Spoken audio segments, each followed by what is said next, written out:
Mesdames et messieurs, bonjour, bienvenue dans le journal sur la RSTV.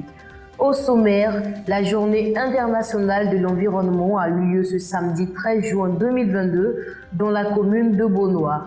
Le Crédit agricole du Sud Comoé a tenu son assemblée générale ordinaire de l'exercice 2021 le jeudi 16 juin 2022. Le village d'Assé sur le tronçon Abidjan-Aboisseau vit les nuits dans l'obscurité. Épreuve écrite du brevet d'études du premier cycle dans la commune de Bonois. La peste des petits ruminants fait l'objet d'une campagne de vaccination de masse. Assemblée générale de l'APODEMSI, Association des producteurs éditeurs de la musique de Côte d'Ivoire. Merci d'être sur la RSTV. La journée internationale de l'environnement a eu lieu ce samedi 13 juin 2022 dans la commune de Bonois. C'était en présence du ministre de l'Environnement et du Développement durable, M. Jean-Luc Assy. Il a été reçu à son arrivée par le premier magistrat de la commune en présence du sous-préfet du commandement et du cantonnement des eaux et forêts, de la gendarmerie et de la police nationale. Reportage Serge Niaoré, commentaire Abraham Yongra. À l'occasion de la Journée internationale de l'environnement le 13 juin 2022, la commune de Bonois a reçu le ministre de l'Environnement et du Développement durable, M. Jean-Luc Assy, en présence du premier magistrat de la commune et son conseil municipal, le sous-préfet de la ville, la notabilité, les chefs religieux, le commandant du cantonnement des eaux et forêts, la police et la gendarmerie nationale. Le maire, dans son adresse de bienvenue, a fait l'historique du parc Mpoussoué avant de demander au ministre d'accompagner la municipalité dans son désir de rénover le parc. Pour que ce parc soit mieux entretenu, mieux équipé, et au sein du conseil municipal, nous allons ouvrir un point à ce sujet, de sorte que le parc devienne une réserve, que l'on présentera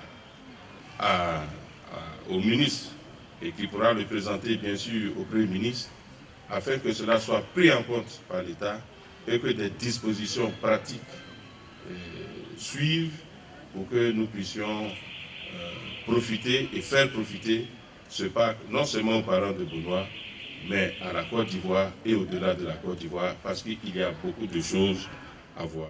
Par devoir de mémoire, nul n'a le droit de délaisser ce bien qui demeure une vitrine pour Bonois et même pour le pays. Après le maire, le ministre de l'Environnement et du Développement durable a félicité le peuple abouré et ivé pour l'initiative qui a vu naître le parc avant de rappeler le thème retenu cette année dans le cadre de la Journée internationale.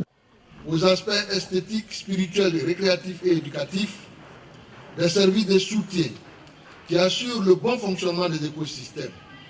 On peut en citer des milliers, des avantages donc, de conserver des forêts en plein milieu d'une ville.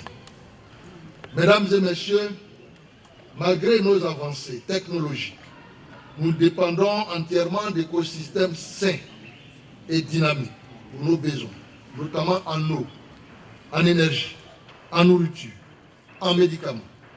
Nous sommes donc invités à adopter des solutions qui préservent nos ressources naturelles, à changer notre façon de voir et de valoriser la nature en mettant en exergue les bénéfices immenses qu'elle nous offre.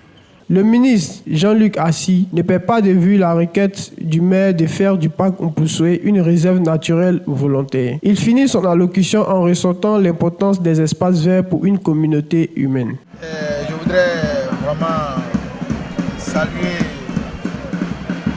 l'Éternel pour ce jour du 13 juin 2022 pour l'arrivée du ministre de l'Environnement et des eaux et forêts qui aujourd'hui vient dans notre cité Bonois pour lancer officiellement la journée de la biodiversité. Je voudrais le remercier avec toute sa délégation. Quel sentiment qui m'anime? Je voudrais dire que c'est un sentiment de joie. Je suis vraiment heureux que depuis plusieurs années que ce parc est né, de démarche en démarche, de recherche en recherche, je crois qu'aujourd'hui, une porte s'ouvre, enfin, une porte s'ouvre à travers la déclaration du ministre qui, dans sa déclaration, dit qu'à partir d'aujourd'hui,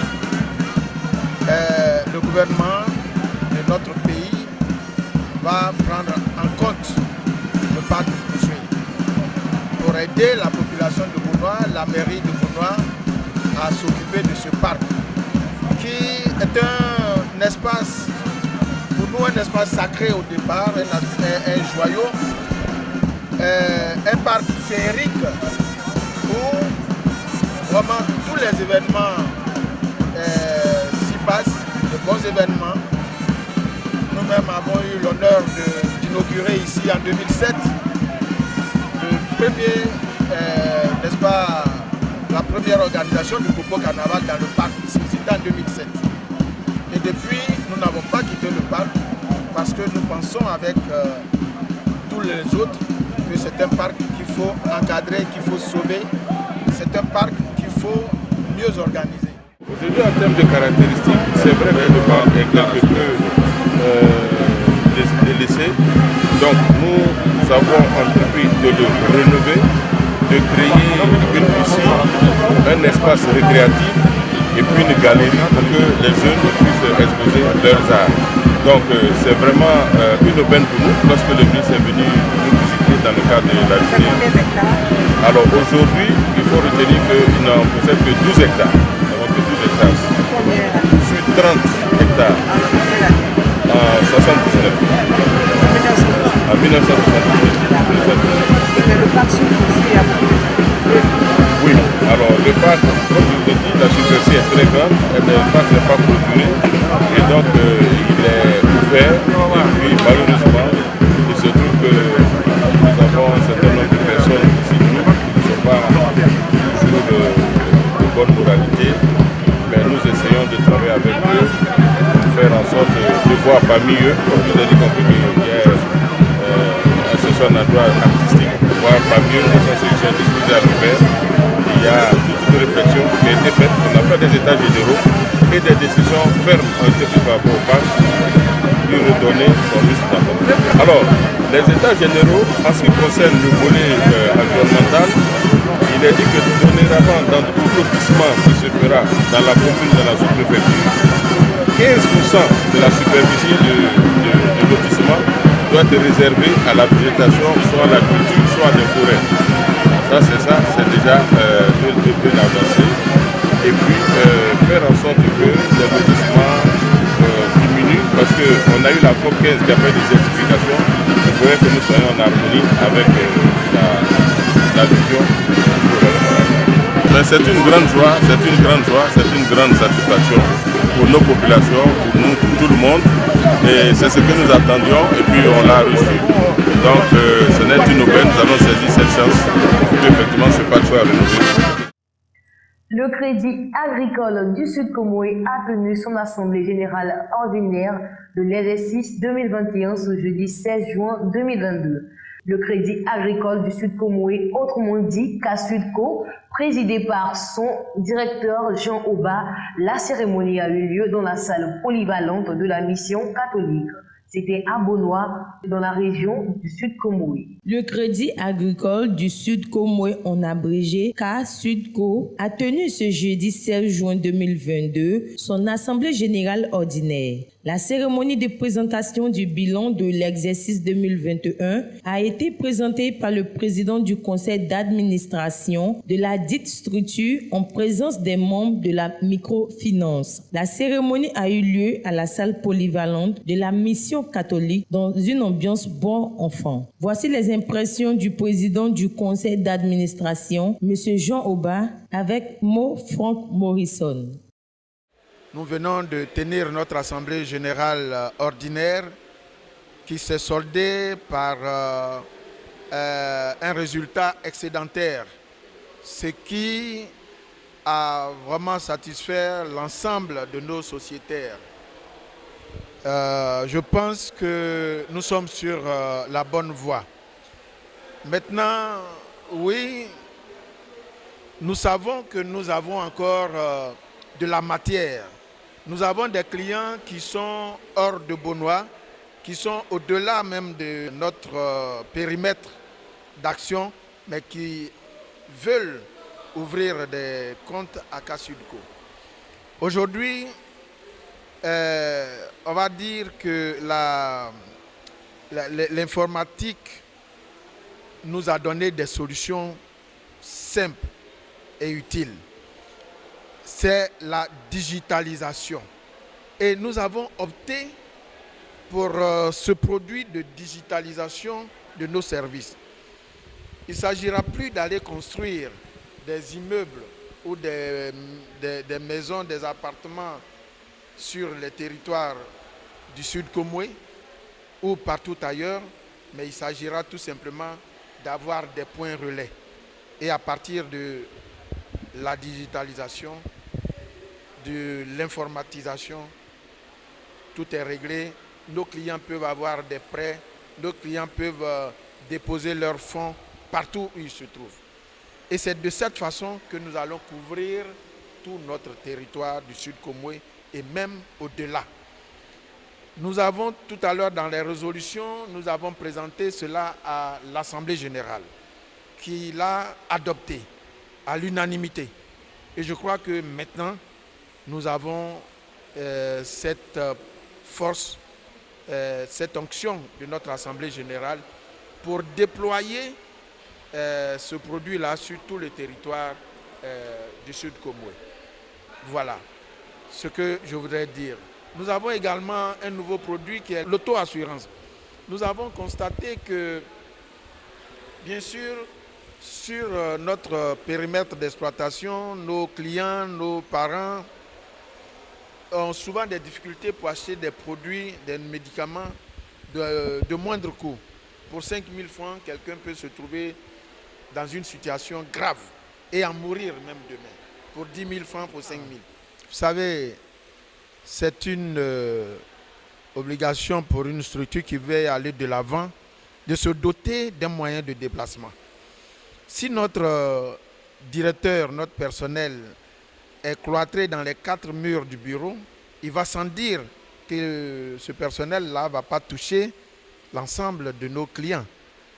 Donc, c'est pour vous dire que c'est une nécessité pour nous de doter notre DG et le personnel de moyens de locomotion pour se déplacer. Et je crois que c'est à ce prix-là que nous allons atteindre notre cible en dehors donc de Beaunois et de Bongo qui sont déjà couverts.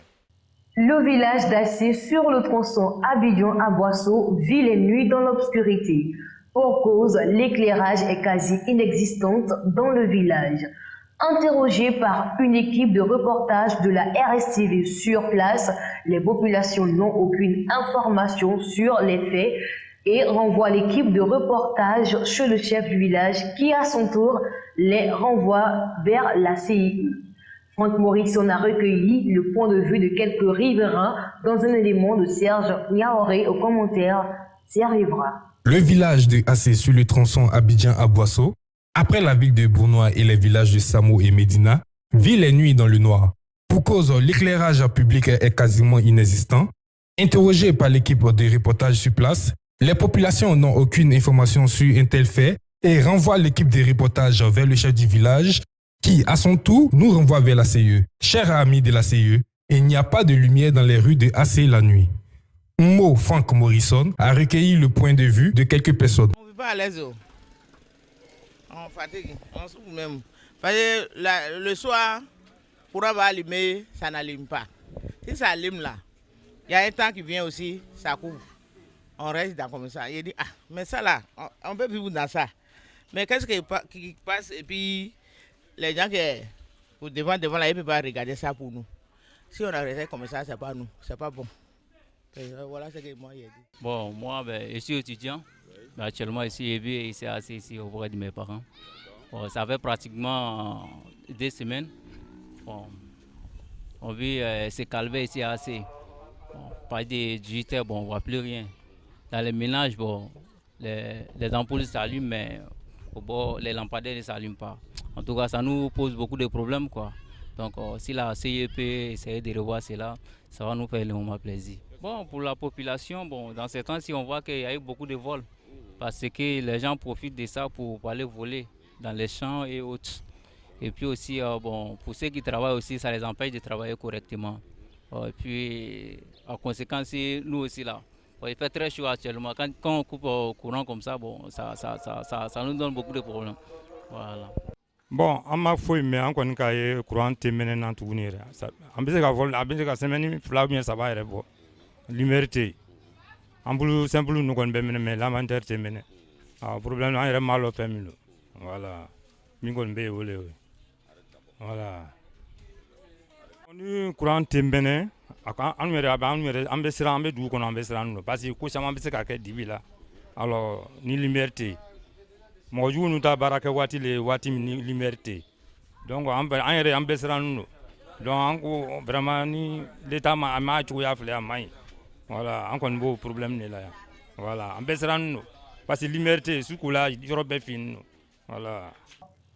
Le sous-préfet était présent dans le centre d'examen du lycée moderne de Beaunois.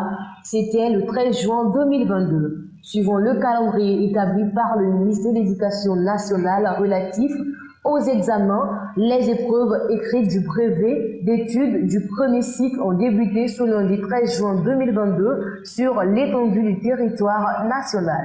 À Beaunois, l'ouverture de l'examen s'est faite en présence du sous-préfet qui a profité pour donner des conseils aux candidats. Il leur a demandé surtout d'éviter la tricherie afin de sortir le meilleur d'eux-mêmes.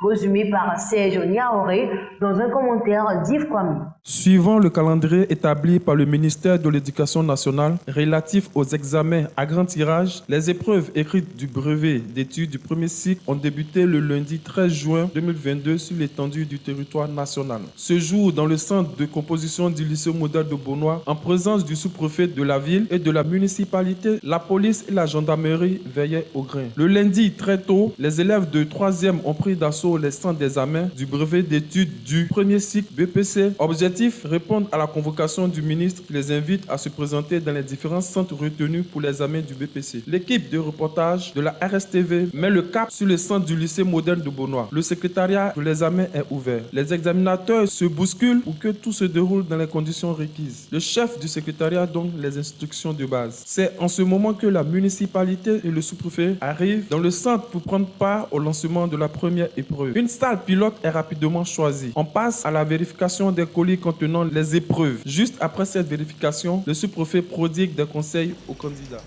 C'est pour dire d'aider les enfants à acquérir ces diplômes dans la plus grande rigueur, dans le travail, dans le mérite. Parce que si, d'une manière ou d'une autre, vous aidez, vous pensez aider un enfant, en l'encourageant à la tricherie, ce ne sera pas seulement la sélection de médiocres, mais c'est aussi moral. L'enfant aura l'impression que demain, il pourra faire certaines choses de façon illégale, de façon illégitime. Nous sommes donc bien plus que des maîtres. Nous façonnons un bon citoyen de demain. Donc c'est à cela que je voulais vous rappeler, tout en sachant que déjà vous êtes dans cette dynamique. Ce n'est qu'un rappel. Merci à vous pour tout ce que vous faites. Excellente journée à vous. Bon service. Une campagne de vaccination avec pour objectif son éradication dans 8 pays de la CEDEAO. Il s'agit d'une initiative de la Commission de la CEDEAO répondant à une demande de ministre de la Production animale et des États membres.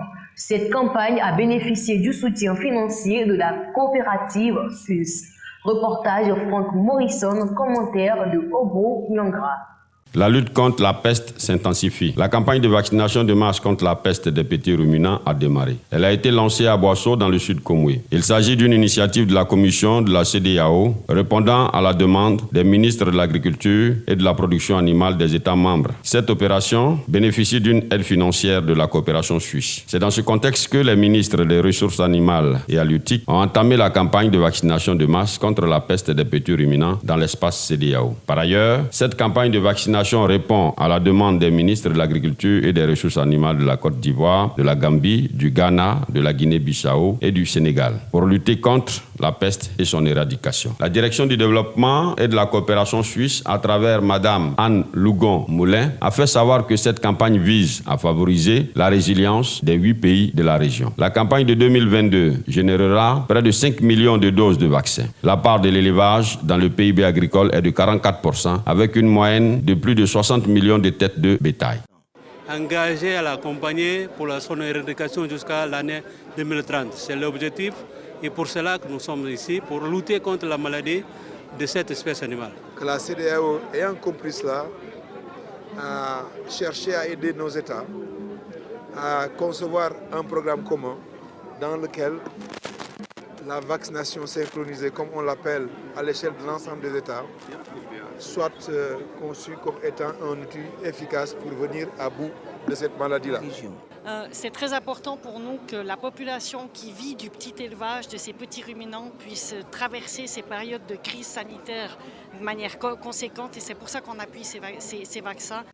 De ce que nous savons, il y a eu un cas déjà de peste dans cette région, donc il est bon qu'on commence par là pour éviter que le phénomène de contagion ne s'installe. Malheureusement, beaucoup de personnes en milieu rural ne comprennent pas que quand on a un mouton qui est malade, comme les êtres humains, il faut vacciner le mouton.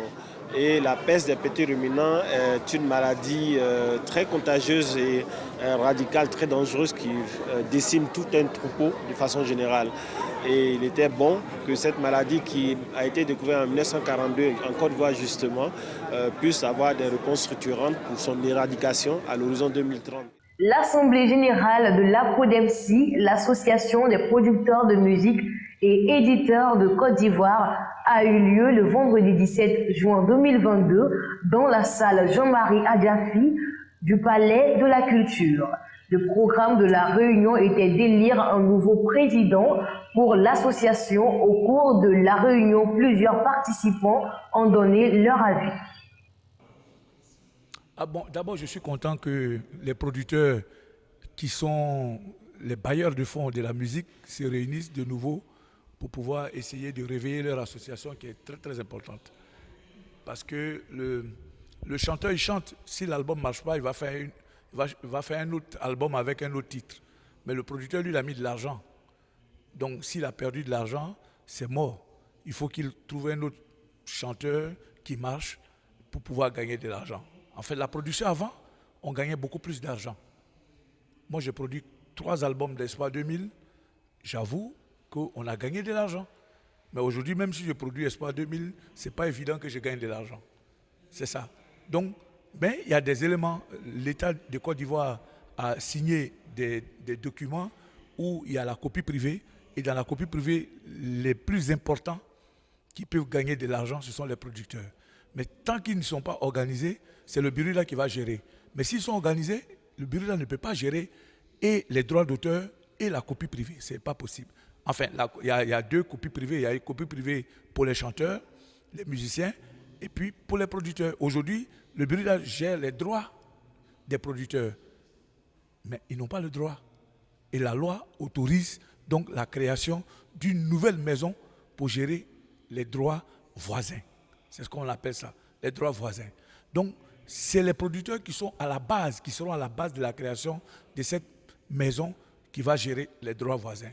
Et c'est pour ça que je suis très content qu'on puisse se réunir aujourd'hui pour parler de la renaissance de notre association. La PRODEMSI, c'est l'association des producteurs et éditeurs de musique en Côte d'Ivoire.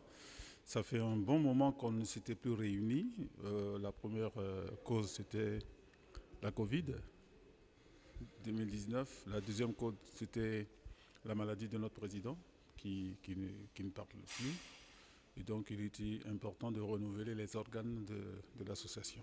Le but, au départ, c'était d'abord de nous retrouver, de nous recentrer sur l'essentiel et puis surtout de redonner à l'Assemblée, à l'organisation, un nouveau président qui, à son tour, devait mettre en place un bureau exécutif pour embrasser les tâches ardues qui nous attendent dans le futur. On avait besoin de cela, d'une tête qui puisse reconduire et remobiliser la base. Je suis très content que l'association des producteurs se remette en route parce que actuellement la musique, c'est très difficile d'être producteur parce qu'avec les sociétés de streaming et tout ça, on ne sait plus trop où on va. Donc c'est très important qu'on remette en place cette association. Ben, moi, à vrai dire, c'est mon premier rendez-vous. Donc, on va dire que je suis nouvelle. Je suis juste venue écouter et apprendre. Donc, c'est peut-être à la deuxième réunion que je vais pouvoir bien comprendre. Mais je sais que ce qui concerne la production, c'est tout ce qui est production, hein, produire des artistes.